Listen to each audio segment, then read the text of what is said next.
C'était une nuit calme sur l'autoroute, une de ces nuits où les étoiles scintillaient comme des diamants éparpillés dans le ciel sombre et où le seul bruit était le bourdonnement du moteur et le clignotement occasionnel des phares d'un camion qui passait. Mais pour Dave Collins, un chauffeur routier expérimenté, cette nuit allait devenir une qu'il n'oublierait jamais. Dave transportait des marchandises à travers le pays depuis plus de 20 ans, mais il y avait quelque chose sur ce tronçon de l'autoroute où il se trouvait maintenant, la route 34 des États-Unis, qui lui donnait un sentiment de malaise. La route était longue, plate et vide. Au loin, la lueur d'un relais routier brillait comme un phare, mais sinon, il n'y avait rien d'autre que des champs de chaque côté et quelques bosquets d'arbres occasionnels. Cela semblait être le genre d'endroit où de mauvaises choses pouvaient arriver sans que personne ne le sache jamais. Il approchait d'une petite ville appelée MC Milan S Crossing, un endroit qu'il avait traversé une douzaine de fois. Rien de spécial, juste quelques commerces et une station-service qui semblaient toujours sur le point de fermer. Alors qu'il s'approchait de la sortie, Dave sentit les poils de sa nuque se hérisser. Il ne savait pas pourquoi. Peut-être était-ce juste l'isolement de la route, mais il avait l'impression que quelqu'un ou quelque chose l'observait. Il rit pour lui-même, rejetant cela comme un peu de paranoïa. Ça avait été une longue journée sur la route, et il avait hâte d'arriver au relais routier. C'est alors qu'il le remarqua, une ombre traversant la route devant lui, se déplaçant rapidement d'un côté à l'autre. Dave écrasa la pédale de frein, envoyant le camion dans un dérapage brusque. Son cœur manqua un battement alors que les pneus hurlaient contre l'asphalte, mais il réussit à reprendre le contrôle. Il scruta l'obscurité, essayant de voir ce qui avait traversé la route, mais il n'y avait rien, juste la route vide s'étendant sur des kilomètres dans les deux directions. Ça devait être un animal, marmonna Dave pour lui-même. Il avait vu beaucoup d'animaux, cerfs, coyotes, et même un raton laveur occasionnel traverser la route, mais cela avait semblé différent. Quelque chose avait bougé trop vite, bien trop vite. Pourtant, il ne pouvait pas s'attarder là-dessus. Il avait un travail à faire. Il entra dans le relais routier, qui, comme d'habitude, était pratiquement désert. Il y avait un seul camion garé près du dîner et quelques voitures éparpillées près des pompes. Dave sortit de son camion et étira ses jambes, prêt pour une pause. Il entra dans le dîner, accueilli par le bourdonnement habituel des néons au-dessus de sa tête. La serveuse, une femme d'âge moyen avec un sourire fatigué, lui fit un signe de tête alors qu'il s'installait dans une banquette près de la fenêtre. « Longue nuit ?» demanda-t-elle en lui remplissant une tasse de café. Dave hocha la tête, se frottant les yeux. « On peut dire ça ?» La serveuse ne dit rien de plus, mais il y avait quelque chose dans ses yeux. Elle semblait vouloir parler, mais se retenait. Dave remarqua qu'elle jetait un coup d'œil vers la porte et la vit frissonner. « Qu'est-ce qui ne va pas ?» demanda-t-il. La serveuse hésita un moment, regardant à nouveau vers la porte. « Fais juste attention dehors ce soir. Il se passe beaucoup de choses étranges sur ce tronçon de route. Des gens disparaissent, tu sais. » Dave rit légèrement, bien que cela sonnât forcé. « Allez, tu ne crois pas à ces trucs, si ? C'est juste une vieille légende de routier. » Elle ne sourit pas en retour. « Ce n'est pas une légende, chérie. C'est réel. Cette route a une histoire. » Dave se pencha en avant, intrigué malgré lui. « Quel genre d'histoire ?» La serveuse baissa la voix, regardant par-dessus son épaule comme pour s'assurer que personne n'écoutait. « Tu as déjà entendu parler de la famille Macmillan ? Ils vivaient juste à côté de l'autoroute, pas loin d'ici. Ils tenaient une petite station-service dans les années 50. Bref, une nuit c'était avant mon époque, note bien, un routier s'est arrêté pour une pause. Les Macmillan n'ont plus jamais été revus après ça. Ils ont juste disparu, aucune trace de nulle part. Le routier, lui, a été retrouvé des jours plus tard, garé juste à la sortie de la ville, délirant à propos de lumières étranges et de son venant des bois. On dit que les esprits de la famille hantent encore ce tronçon de route, et si tu écoutes bien, tu peux entendre leur voix t'appeler dans le vent. » Dave secoua la tête, mi-amusé, mi-perturbé par le sérieux de la femme. On dirait une histoire qu'on raconte autour d'un feu de camp. Elle ne répondit pas tout de suite. Au lieu de cela, elle posa la cafetière, le fixant avec un regard indéchiffrable. Peut-être, mais cette route change un homme. Elle te fait entendre des choses, voir des choses, et si tu restes trop longtemps là-dehors, tu commences à te demander ce qui est réel et ce qui ne l'est pas. Dave sentit une tension pesante dans l'air. La serveuse, dont le badge indiquait Pat, le regardait comme si elle attendait qu'il dise quelque chose, mais tout ce à quoi il pouvait penser, c'était l'étrange avertissement qu'elle lui avait donné. « Tu y crois vraiment ?» demanda-t-il, essayant de chasser le doute qui s'insinuait en lui. Les yeux de Pat s'adoucirent alors qu'elle essuyait le comptoir avec un chiffon. « Je travaille ici depuis plus de 15 ans, j'ai vu beaucoup de routiers aller et venir. Certains parlent de la route, mais ce sont toujours ceux qui ne reviennent pas qui semblent en souffrir le plus. » Dave sentit un frisson lui parcourir l'échine. « Que veux-tu dire par là ? » « Parfois, dit Pat lentement, sa voix basse, ils ne disparaissent pas juste comme ça. Ils changent. Ils commencent à parler de choses qui n'ont pas de sens, comme s'ils avaient vu quelque chose qui n'est pas humain, quelque chose qui est là dehors dans les bois. Dave tenta de rire, mais cela sortit plus comme un gloussement nerveux. Il ne voulait pas l'admettre, mais l'histoire commençait à le toucher. Il avait conduit assez longtemps pour savoir que la route pouvait jouer des tours à votre esprit. On devenait fatigué, un peu désorienté, et on commençait à imaginer des choses. Mais quelque chose lui disait que c'était différent. Pat n'avait pas fini, cependant. Tu ne seras pas le premier à l'ignorer, ajouta-t-elle, mais souviens-toi juste, si tu vois quelque chose d'étrange, ne va pas chercher. Conduis. Garde les yeux sur la route. Dave en avait assez de la conversation. Je vais bien, merci pour le café, Pat. Il quitta le dîner rapidement, pressé de reprendre la route. En sortant, l'air frais de la nuit le frappa, faisant apparaître son souffle devant lui. Le camion était toujours garé là où il l'avait laissé, le moteur au ralenti. Mais alors qu'il remontait dans la cabine, quelque chose semblait différent. L'autoroute s'étendait devant lui, mais elle était plus sombre que d'habitude. Les phares éclairaient la route devant lui, mais l'obscurité autour semblait s'épaissir, plus oppressante qu'il ne l'avait jamais ressentie. Il saisit le volant et mit le camion en marche, reprenant l'autoroute. Le moteur du camion ronronnait régulièrement sous lui, mais quelque chose dans cette nuit calme le rendait mal à l'aise. Il ne pouvait se débarrasser de la sensation que quelque chose l'attendait là dehors, juste hors de portée de ses phares. La nuit s'éternisa. Les heures passèrent, la route s'étendait à l'infini sans aucun signe de quoi que ce soit, sauf le scintillement occasionnel des lumières lointaines d'un autre camion ou d'une voiture qui passait. La radio diffusait surtout du brouillage, mais Dave s'en moquait. Le silence lui donnait le temps de réfléchir. Ce ne fut que lorsqu'il atteignit un tronçon particulièrement désolé de l'autoroute qu'il remarqua quelque chose d'étrange. Les phares du camion vacillèrent, comme s'ils luttaient pour rester allumés. Dave jura à voix basse, actionnant l'interrupteur pour ajuster les lumières, mais le vacillement continua. Puis, alors qu'il tournait dans un virage, la radio du camion grésilla et une voix s'éleva, douce et déformée. C'était une voix de femme. « Aidez-nous » Le cœur de Dave manqua un battement. Il tourna le bouton du volume, mais la voix ne s'éteignit pas, elle devint plus forte, puis disparut. Il ne restait que le brouillage. Il éteignit la radio, essayant de calmer ses nerfs, mais c'est alors qu'il la vit. Au loin, juste au-delà des arbres, il y avait une lumière vacillante, une lueur étrange et inquiétante.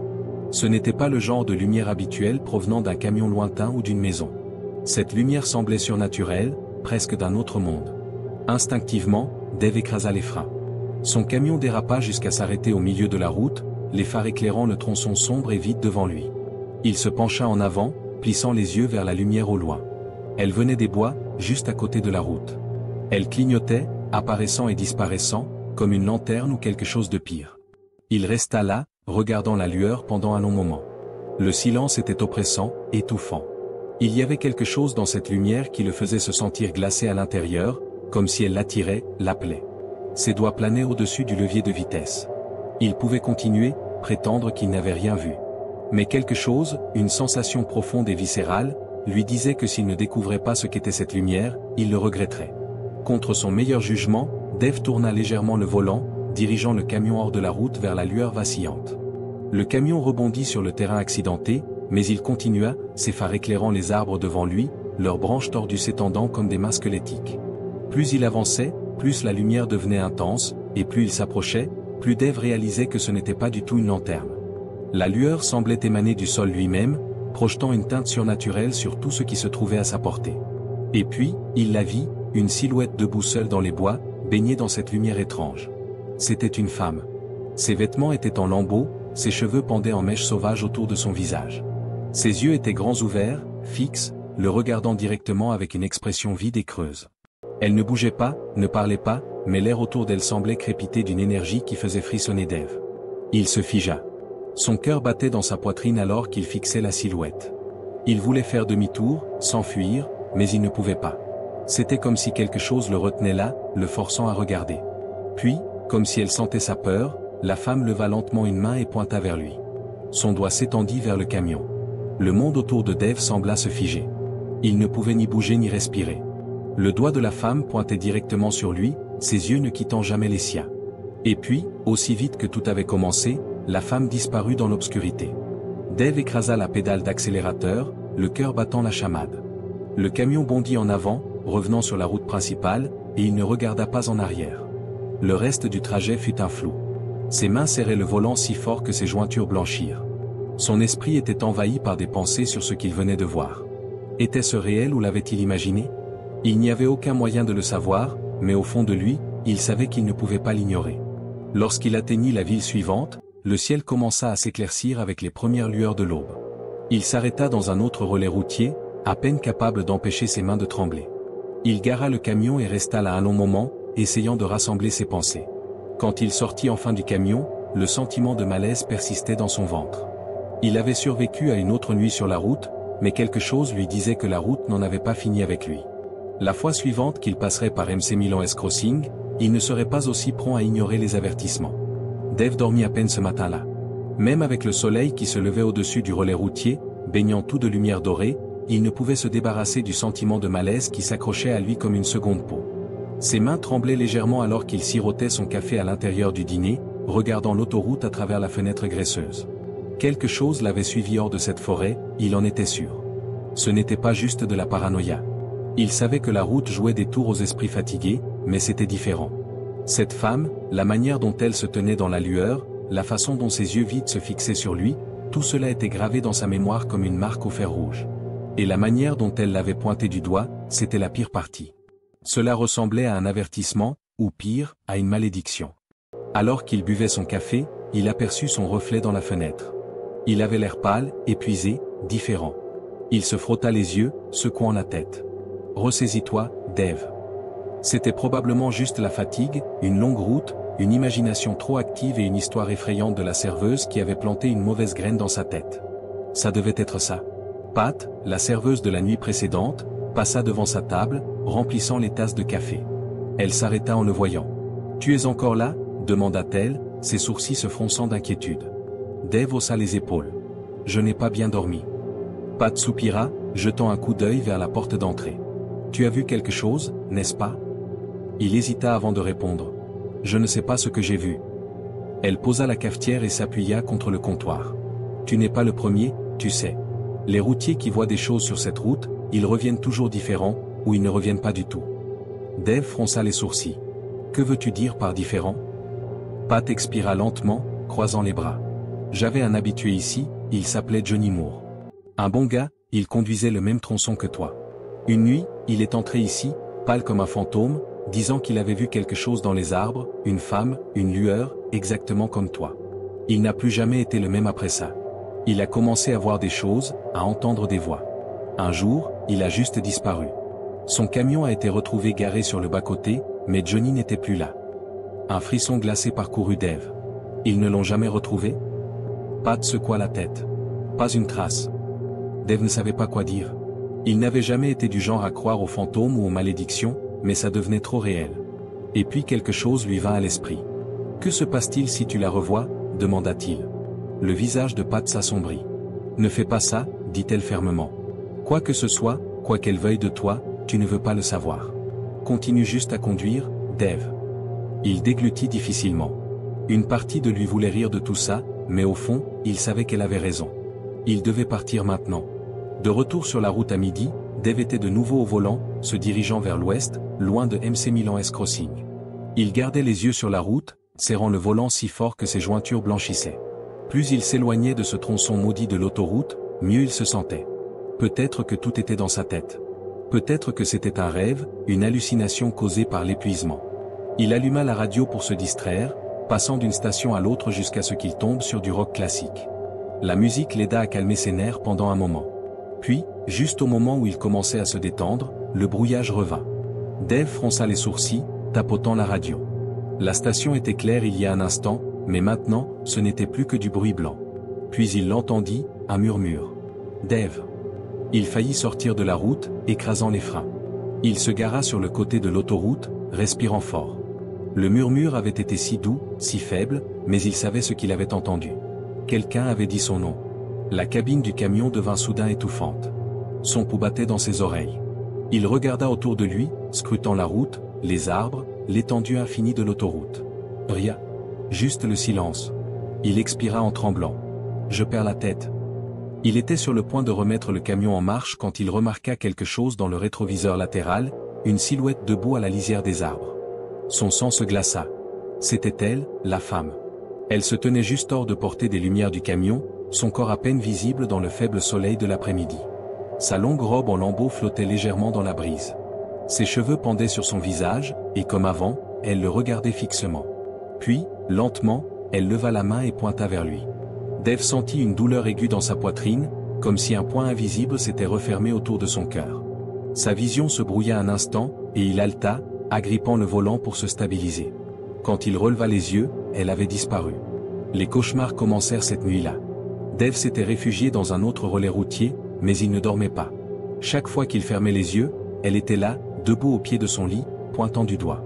Sa bouche bougeait, mais aucun son n'en sortait, et chaque fois qu'il se réveillait, la pièce semblait fausse, trop froide, immobile, comme si quelque chose l'observait. Au matin, il avait l'air d'une épave. Il toucha à peine son petit déjeuner, ses mains tremblant alors qu'il serrait sa tasse de café.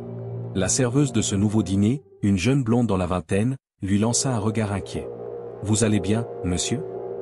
Dave hésita, puis, sans réfléchir, demanda « Vous avez déjà entendu parler de MC Milan S Crossing ?»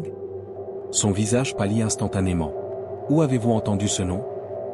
Dave sentit son estomac se nouer. « Vous savez quelque chose à ce sujet ?» insista-t-il.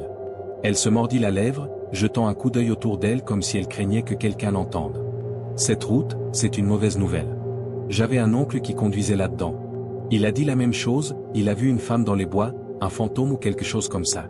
Mais il n'en est pas sorti comme vous. » Dave déglutit difficilement. « Qu'est-il arrivé ?» Sa voix tomba à un murmure. Ils ont retrouvé son camion garé sur le côté de l'autoroute, le moteur tournait encore, mais il avait disparu. Ils ne l'ont jamais retrouvé. Les mains de Dave devinrent moites. Il repoussa son assiette, il avait perdu l'appétit. La serveuse hésita avant de parler à nouveau. « Vous avez eu de la chance, monsieur. Si vous l'avez vu et que vous vous en êtes sorti, vous feriez mieux de ne pas y retourner. » Dave n'avait pas besoin qu'on le lui dise 2 fois. Il n'allait plus jamais s'approcher de MC Milan S Crossing. Pendant des semaines, Dave évita la route 34. Il changea ses itinéraires, prit des détours plus longs, tout pour rester loin de cet endroit. Mais les rêves ne s'arrêtèrent jamais, pas plus que les murmures. Tard dans la nuit, dans le silence mortel de la cabine, il entendait sa voix à travers la radio, faible et distante. « Aidez-nous !» Chaque fois qu'il passait sur un tronçon sombre de la route, il avait l'impression que quelqu'un l'observait, et parfois, du coin de l'œil, il voyait quelque chose debout à la lisière des arbres, une femme, toujours pointant, attendant. Et au fond de lui, Dave connaissait la vérité, elle n'en avait pas fini avec lui, pas encore. Un dernier arrêt. Des mois plus tard, un autre routier s'arrêta dans le même dîner où Dave s'était assis autrefois. « Et, qu'est-il arrivé à ce gars, Dave ?» demanda-t-il à Pat, la serveuse. Pat fronça les sourcils. « Quel Dave ?» Celui qui faisait de longs trajets, plutôt discret, qui disait avoir vu quelque chose sur la route 34. Le visage de Pat s'assombrit. Elle secoua lentement la tête. Personne ne l'a vu depuis des mois. Le routier haussa les épaules. Ou, peut-être qu'il a juste déménagé. Les yeux de Pat se tournèrent vers la fenêtre, vers l'autoroute qui s'étendait au loin. Ou peut-être, pensa-t-elle, que la route l'a finalement pris. Des mois passèrent, et personne ne vit ni n'entendit parler de Dave. Son camion ne fut jamais retrouvé, aucun rapport d'accident, aucun journal de bord manquant. C'était comme s'il avait simplement disparu. Mais les routiers parlent. Les mots se répandirent par les discussions sur la radio CB et les arrêts café tard dans la nuit. Certains juraient avoir vu son camion encore là dehors sur la route 34, roulant comme un fantôme le long de l'autoroute sombre, ses lumières allumées mais sans conducteur au volant. D'autres prétendaient avoir entendu sa voix sur la radio, crépitant à travers le brouillage, murmurant des avertissements, implorant de l'aide. Pat, la serveuse, ne l'oublia jamais. Elle avait vu beaucoup de routiers aller et venir, mais Dave était différent. Il avait été marqué dès l'instant où il avait vu cette femme, elle le savait. Et elle savait, au fond, que la disparition de Dave n'était pas un accident. Une nuit, elle était seule dans le dîner, fermant tard. Les néons bourdonnaient au-dessus d'elle, projetant une lueur maladive sur le comptoir. Dehors, le parking était vide, l'autoroute s'étendant dans l'obscurité comme un vide sans fin.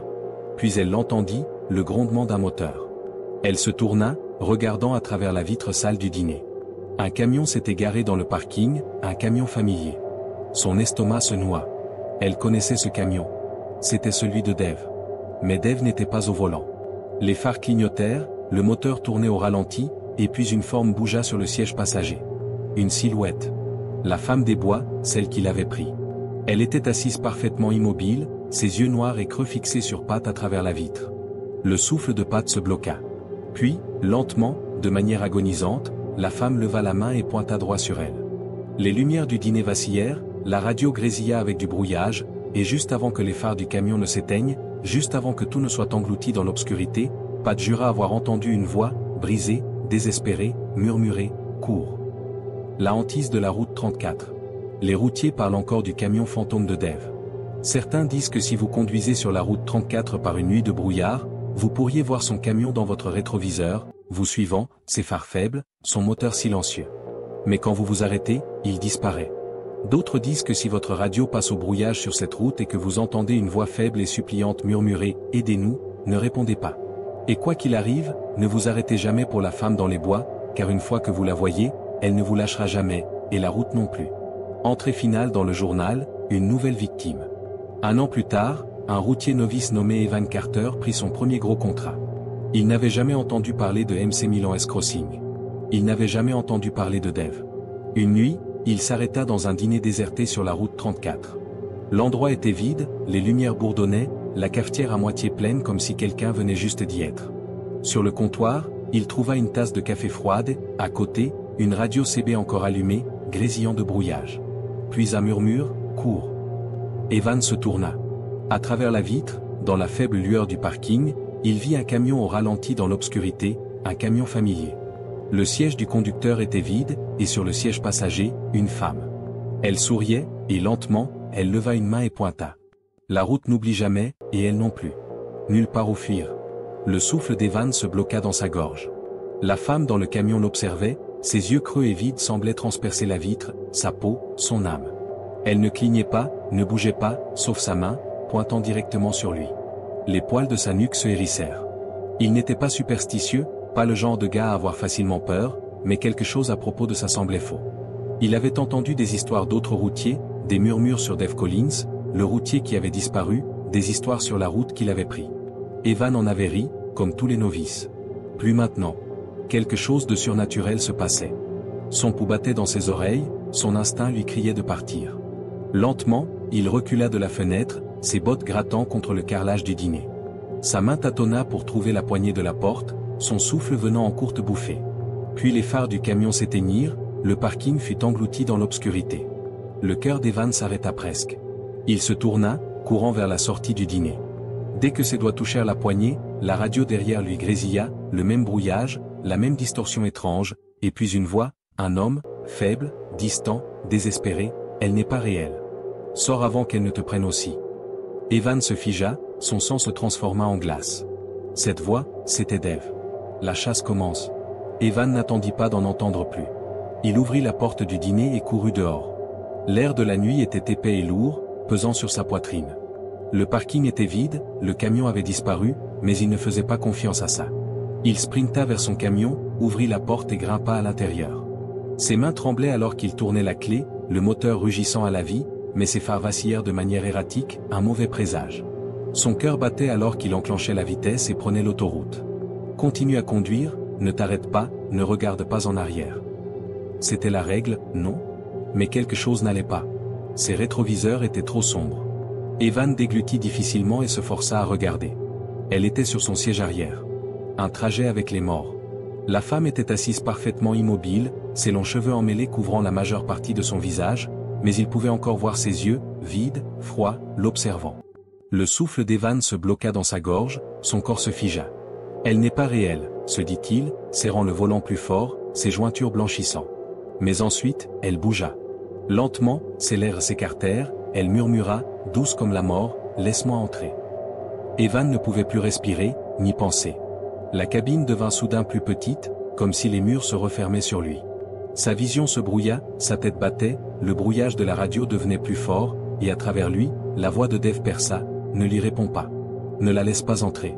Continue à conduire. » L'instinct d'Evan lui criait de se tourner, de courir, de faire n'importe quoi sauf rester là, mais il ne bougea pas, ne cligna pas. Il écrasa juste la pédale d'accélérateur. Le camion rugit sur l'autoroute, atteignant 90 km/h, les roues dévorant le bitume. La femme ne bougea pas, ne cria pas, ne se précipita pas sur lui. Elle resta juste assise là, attendant. Et puis elle sourit. Ce fut la dernière chose qu'Evan vit avant que le monde ne devienne noir. Disparu sans. 2 jours plus tard, un autre routier, Mike Harper, conduisait sur la route 34 quand il repéra quelque chose d'étrange. Un camion à l'arrêt sur le bord de la route, lumières éteintes, moteur mort, pas de conducteur. Mike se gara, prenant sa lampe de poche. Il sortit et s'approcha prudemment du camion. La porte était ouverte. Un frisson lui parcourut l'échine. « Bonjour » appela-t-il. Pas de réponse. Il jeta un coup d'œil à l'intérieur. Le camion était vide, sauf une chose, une radio CB encore allumée, grésillant de brouillage. L'estomac de Mike se noua. Quelque chose à propos de ça semblait faux. Puis, à travers la radio, un murmure, doux, faible, suppliant, « Aidez-nous ». Mike recula rapidement. Il n'allait pas rester pour découvrir ce qui s'était passé. Alors qu'il se tournait pour courir vers son propre camion, il aperçut quelque chose dans le rétroviseur, une silhouette, une femme, debout juste au-delà de la lisière des arbres, regardant, pointant. La légende perdure. À ce jour, la route 34 est évitée par les routiers qui connaissent les histoires. Ils savent qu'il ne faut pas s'arrêter, qu'il ne faut pas écouter la radio quand le brouillage commence, car si vous le faites, vous pourriez entendre la voix de Dave, ou pire, vous pourriez la voir. Et si vous la voyez, elle ne vous lâchera jamais. Dernier avertissement. La prochaine fois que vous serez sur un long trajet et que la route s'étend trop silencieusement, écoutez attentivement. Si votre radio commence à grésiller, si vos phares vacillent, et si, juste au-delà des arbres, vous voyez une femme qui vous pointe du doigt, ne vous arrêtez pas. Ne regardez pas. Conduisez, avant que la route ne vous prenne aussi. Cela faisait 6 mois qu'Evan Carter avait disparu. Son camion fut retrouvé abandonné sur la route 34, tout comme celui de Dave Collins avant lui.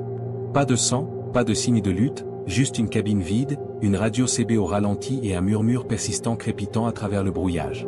Les routiers en parlaient à voix basse dans les relais routiers, transmettant l'histoire avec des voix étouffées autour de leur tasse de café.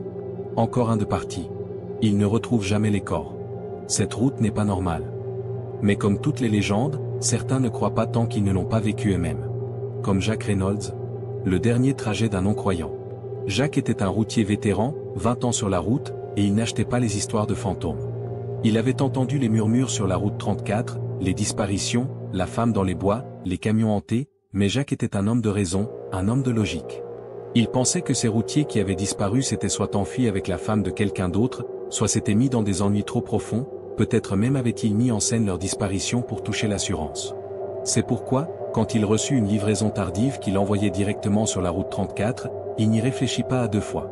Il ne vérifia pas ses rétroviseurs, n'écouta pas les histoires. Jack allait apprendre à ses dépens. L'avertissement arrive trop tard. Le trajet commença en douceur, trop en douceur. Jack s'attendait à des nids de poules, des sections rugueuses, les trucs habituels des routes de camionnage, mais la route 34 cette nuit-là était étrangement parfaite. Pas de bosse, pas de creux, juste une longue étendue d'asphalte noir qui semblait continuer à l'infini. La seule chose qui clochait était le silence. Pas de phare lointain d'autres camions, pas de feux arrière devant, pas même un panneau publicitaire sur le bord de la route. Rien. Il alluma la radio, passant d'une station à l'autre. Du brouillage. Il fronça les sourcils, ajustant le cadran. Rien, juste le même bruit blanc. Et puis une voix perça, « Jacques ». Son sang se glaça.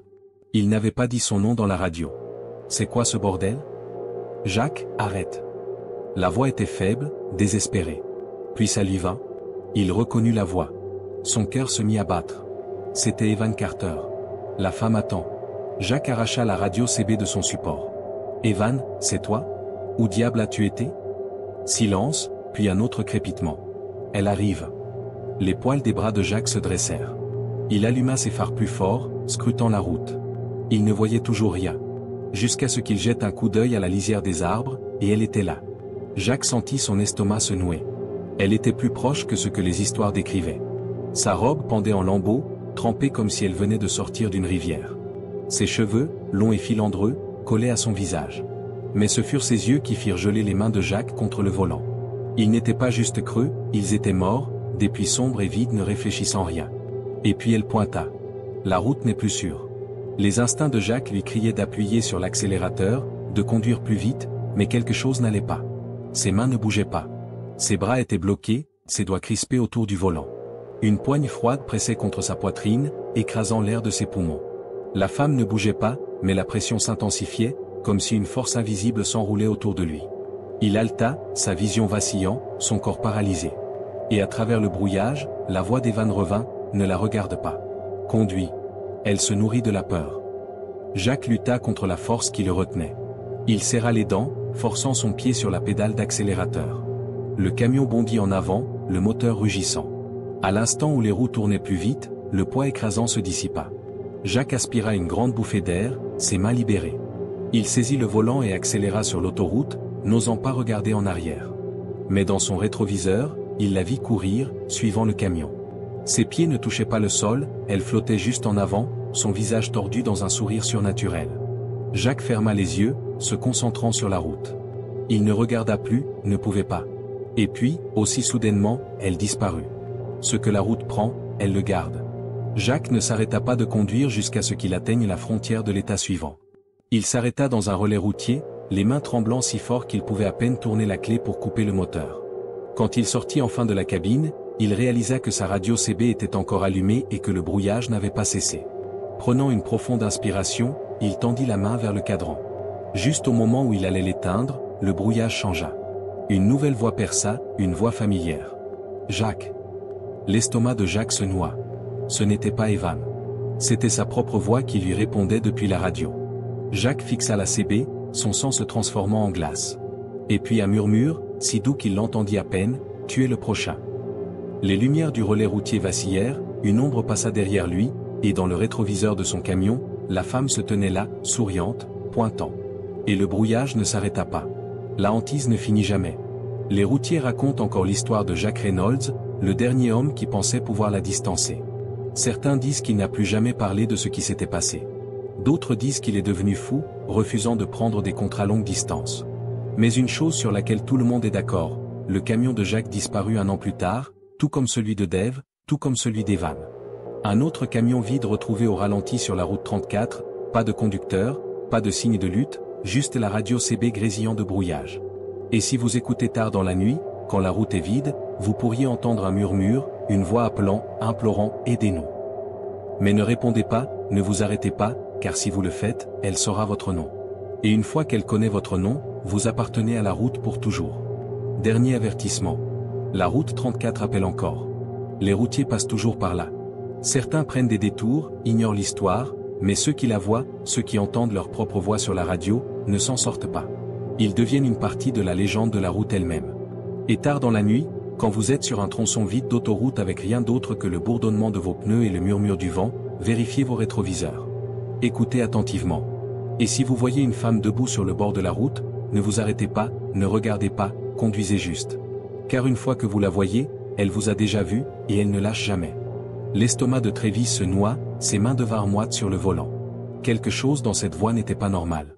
Ce n'était pas comme si quelqu'un parlait à travers la CB, c'était comme si la voix était dans le camion avec lui.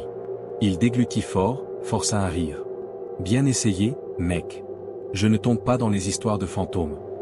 Mais dès qu'il parla, les phares vacillèrent, et puis il la vit. Elle surveille toujours. Travis n'eut à peine le temps de réagir. La femme était debout au milieu de l'autoroute, trop proche, trop rapide.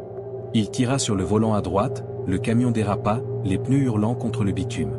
Pendant une fraction de seconde, il pensa qu'il allait renverser le camion, mais elle disparut, comme si elle n'avait jamais été là. Travis halta, sa poitrine se soulevant en bouffée saccadée. Ses doigts faisaient mal d'avoir trop serré le volant, ses jointures étaient blanches. Pendant un moment, il resta là, son camion au ralenti au milieu de la route vide, essayant de se convaincre qu'il n'avait pas vu ce qu'il venait de voir. Mais ensuite, un tapotement sur la fenêtre côté passager. Son souffle se bloqua. Il tourna la tête et faillit crier. Elle était là, le regardant fixement, ses yeux creux fixés sur lui, et lentement, elle leva la main et pointa vers lui. La hantise de Travis Holt. Travis ne réfléchit pas, ne cria pas, ne fit rien. Il écrasa la pédale de gaz, son camion bondissant en avant. La femme disparut, avalée par l'obscurité derrière lui, mais elle n'était pas partie, pas vraiment, car elle ne partait jamais. Travis continua à conduire, vérifiant ses rétroviseurs, écoutant le moindre son, le moindre indice qu'elle était encore là.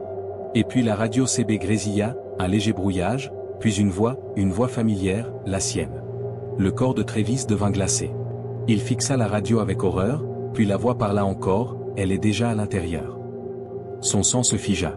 Lentement, douloureusement lentement, il tourna la tête vers le siège passager, et là elle était, assise juste à côté, souriant, attendant. Un autre camion perdu. Le camion de Travis fut retrouvé le lendemain matin, garé proprement sur le bord de la route, moteur éteint, phare mort, vide.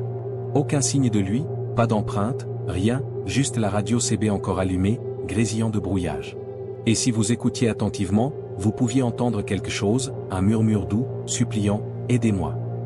La malédiction perdure. Les routiers murmurent encore à propos de la route 34. Certains l'évitent, certains ne croient pas aux histoires, la course qui aurait dû être facile. Ryan conduisait des longues distances depuis plus d'une décennie. Il avait traversé tous les États, conduit à travers des blizzards, des tornades et de longues nuits avec rien d'autre que la route ouverte et une thermos de café. Il ne se laissait pas facilement effrayer, ne croyait pas aux histoires de fantômes. Alors quand le répartiteur lui assigna la route 34, il ne cligna pas des yeux, n'hésita pas, n'écouta pas les avertissements. Il aurait dû, car la route l'attendait déjà. Signe des morts. Le premier signe arriva juste après minuit. Les phares de Ryan vacillèrent, juste une fois, une petite panne, puis la radio s'alluma toute seule. Un sifflement de brouillage remplit la cabine. Ryan soupira, ajustant le cadran, mais le brouillage ne s'arrêta pas, il devint plus fort. Et puis une voix, faible, distante, « Ryan ». Son estomac se tordit, ses mains se crispèrent sur le volant. Il n'avait pas touché la radio, et il n'avait certainement pas dit son nom. Lentement, Ryan se pencha en avant, ses lèvres s'écartèrent. « Qui est-ce » Silence, puis un murmure, « Elle arrive ». La femme attend. Le brouillard envahit trop vite, il rampa sur la route, épais et lourd, avalant le bitume dans une brume fantomatique. L'instinct de Ryan lui criait de faire demi-tour, mais il était trop tard, car elle était déjà là, debout au milieu de l'autoroute, immobile, attendant, surveillant. Le souffle de Ryan se bloqua, son pouls battait dans ses oreilles. Ses cheveux pendaient, humides, en mèches emmêlées, sa robe collait à son corps mince, trempé et en lambeaux. Ses yeux, des vides noirs et creux, étaient fixés sur lui. Puis elle inclina la tête, comme si elle pouvait entendre sa peur. Ryan déglutit difficilement, son corps se tendit, et puis elle bougea, rapide, trop rapide, se précipitant vers le camion.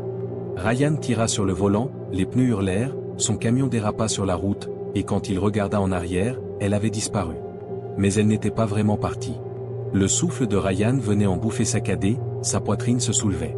Il essaya de se calmer, se dit que c'était juste une hallucination, juste un tour de la nuit, mais ensuite un bruit, un tapotement sur la fenêtre. Le souffle de Ryan se bloqua. Non. Lentement, trop lentement, il tourna la tête, et là elle était, juste à l'extérieur de la fenêtre côté passager, souriant, attendant. Ryan se figea, sa peau se hérissa. Puis elle leva la main et pointa directement sur lui. Le siège passager n'est plus vide. Le pied de Ryan écrasa la pédale de gaz, le camion rugit en avant, son cœur battait dans sa poitrine. La radio grésilla, et puis une voix, « Ryan ». Sa propre voix lui murmurait en retour. Le corps de Ryan devint froid. Il ne voulait pas regarder, savait qu'il ne devait pas, mais il le fit, juste une seconde, juste une erreur. Et là elle était, sur le siège passager, surveillant, souriant, attendant. Un autre camion, un autre murmure. Le camion de Ryan fut retrouvé à l'aube, garé proprement sur le bord de la route, moteur éteint, phare mort, mais pas de Ryan, pas d'empreinte, pas de signe de lutte, rien, juste la radio CB encore grésillant de brouillage. Et si vous écoutiez attentivement, vous pouviez entendre quelque chose, un murmure doux, suppliant, « Aidez-moi ». Mais personne ne répond jamais, car tout le monde sait que la route prend toujours et ne lâche jamais. La route 34 attend toujours. Certains routiers refusent de conduire sur ce tronçon de route. Certains ne croient pas aux histoires, disent avoir vu les camions disparus encore en mouvement, phare faible, sans personne au volant, roulant simplement sur la route. Et si vous conduisez trop près, si vous écoutez trop fort, vous pourriez entendre votre propre nom sur la radio, un murmure doux appelant, « Fais demi-tour ». Mais n'écoutez pas, ne vous arrêtez pas, et quoi que vous fassiez, ne regardez pas sur le siège passager, car si vous le faites, elle sera là, attendant, surveillant, pointant. Et une fois qu'elle vous voit, la route ne vous lâchera jamais. La route n'oublie jamais. La route 34 était devenue une légende parmi les routiers, un avertissement murmuré, une histoire de fantômes racontée autour de tasses de mauvais café dans les relais routiers au milieu de la nuit. Mais ce n'était pas juste une histoire, car la route n'oublie jamais. Et ce soir, la route avait faim. Elle attendait sa prochaine victime. C'était Charlie Grayson. Un nouveau routier, une mauvaise décision. Charlie n'était pas un novice. Il conduisait des camions depuis 13 ans. Il avait entendu les histoires, il en avait ri. Ils essaient juste d'effrayer les nouveaux, se disait-il. Mais quelque chose semblait faux dès qu'il s'engagea sur la route 34. L'air était trop lourd, la route vide, et au fond, dans un endroit que Charlie ne voulait pas reconnaître, il savait qu'il avait fait une erreur. Le premier signe. Ça commença de la même manière que toujours. Les phares vacillèrent, juste une fois, une petite panne. Charlie secoua la tête, marmonnant, fichu câblage. Puis la radio s'alluma. Du brouillage. Charlie fronça les sourcils, tendant la main vers le cadran, mais avant qu'il ne puisse l'éteindre, une voix, douce, Charlie. Le sang de Charlie se glaça. Il n'avait pas touché la CB, personne ne connaissait son nom, et pourtant la voix le savait. Lentement, il se pencha en avant. Qui diable est-ce? Silence, puis un murmure, elle attend. La femme sur la route. Le brouillard envahit, trop épais, trop rapide. La poigne de Charlie sur le volant se resserra. Puis il la vit, debout au milieu de l'autoroute, immobile, attendant, surveillant. Le cœur de Charlie cogna contre ses côtes. Sa robe était mouillée, collant à son corps mince, ses cheveux pendaient comme des algues, dégoulinants. Puis elle inclina la tête, comme si elle pouvait entendre sa peur. Le pied de Charlie plana au-dessus de la pédale de frein, mais au fond de lui, il savait, ne t'arrête pas. Ne t'arrête pas. Alors il ne le fit pas. Il appuya sur l'accélérateur, il allait passer à travers elle. Mais juste avant que son camion ne la percute, elle disparut. Le siège passager n'est jamais vide. Charlie expira brusquement, sa peau était glacée, ses mains tremblaient. Elle n'est pas réelle, marmonna-t-il, juste mon esprit qui me joue des tours. Puis un bruit, une respiration douce juste à côté de lui. L'estomac de Charlie se noua. Non. Il ne voulait pas regarder, savait qu'il ne devait pas, mais il le fit. Et là elle était, assise sur le siège passager, surveillant, souriant, attendant. Pas d'échappatoire. Le cœur de Charlie cogna dans ses côtes, sa vision se brouilla. Il tira sur le volant, essayant de s'éloigner d'elle. Le camion bondit, et puis elle se pencha, ses lèvres bougèrent mais aucun son n'en sortit, et puis elle pointa vers lui. Dans le rétroviseur, Charlie vit quelque chose qui fit geler son sang. Le reflet n'était pas le sien, c'était le sien à elle. Ses yeux noirs et creux le fixaient en retour, et puis tout devint noir. Un autre camion disparut. Au matin, le camion de Charlie fut retrouvé garé proprement sur le bord de la route, moteur éteint, lumière morte, mais pas de conducteur, pas d'empreinte, pas de lutte, juste la radio CB encore allumée, grésillant. Et si vous écoutiez attentivement, vous pouviez entendre un murmure, « Aidez-moi ». Mais personne ne répond jamais, car tout le monde sait que la route prend toujours et ne lâche jamais.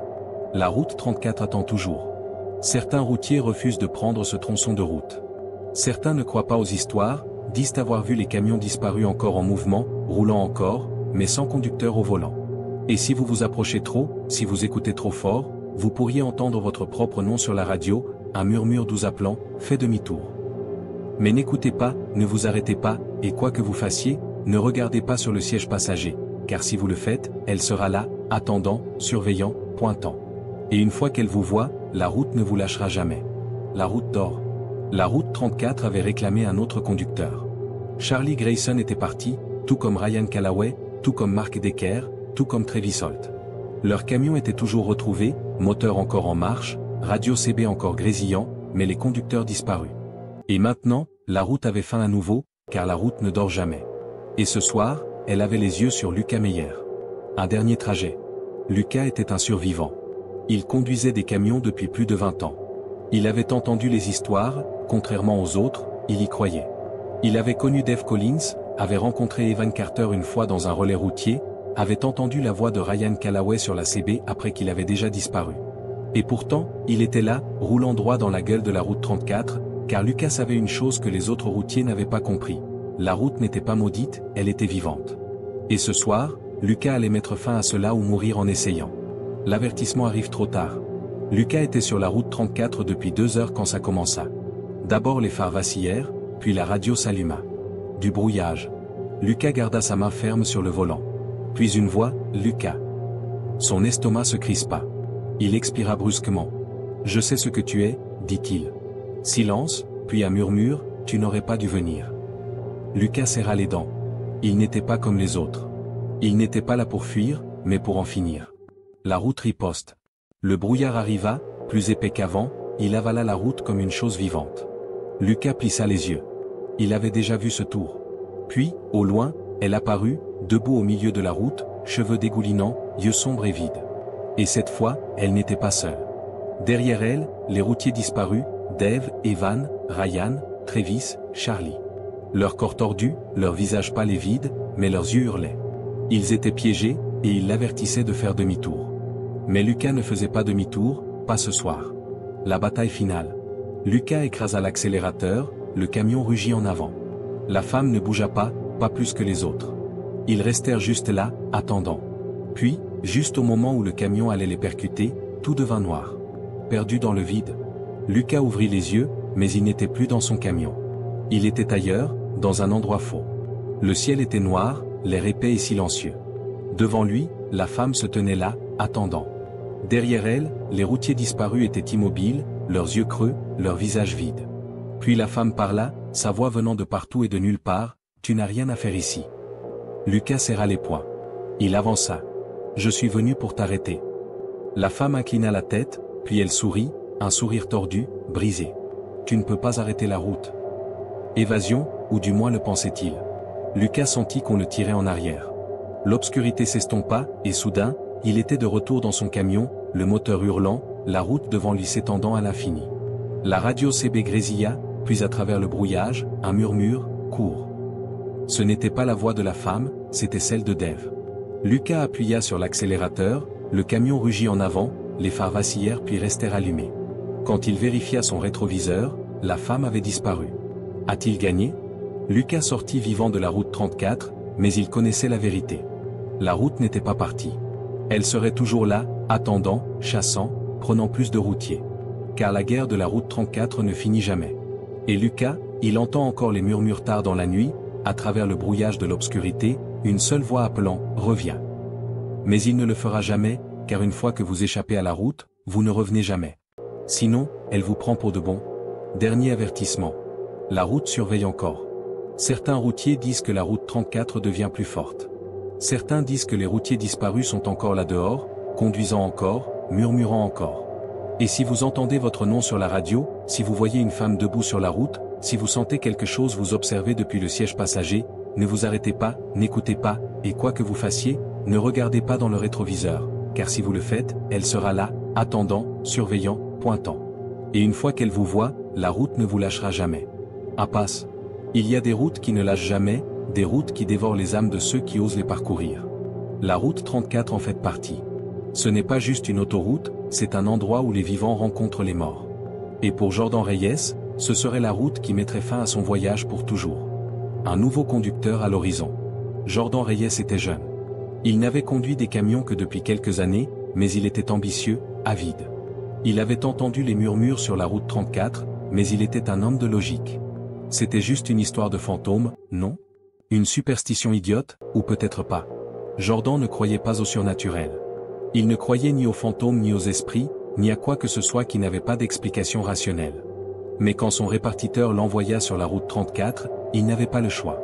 C'était un boulot, et Jordan terminait toujours ses boulots. La hantise commence. Il était minuit quand Jordan atteignit le début de la route 34. Les phares du camion perçaient le brouillard épais et étouffant. L'air était frais, et le silence était troublant. Il ajusta la radio, essayant de chasser la sensation rampante dans son estomac. Juste un long trajet, rien à craindre. Puis la radio CB grésilla. Jordan fronça les sourcils. Il n'y avait personne d'autre sur la route, qui cela pouvait-il être? Canal 119, qui est là dehors? Demanda-t-il. Silence, puis, Jordan. Son sang se glaça. La voix n'était pas familière, et elle ne semblait pas humaine. Elle était douce, résonnante, un murmure porté par le vent. Il vérifia les rétroviseurs. Personne derrière lui, personne.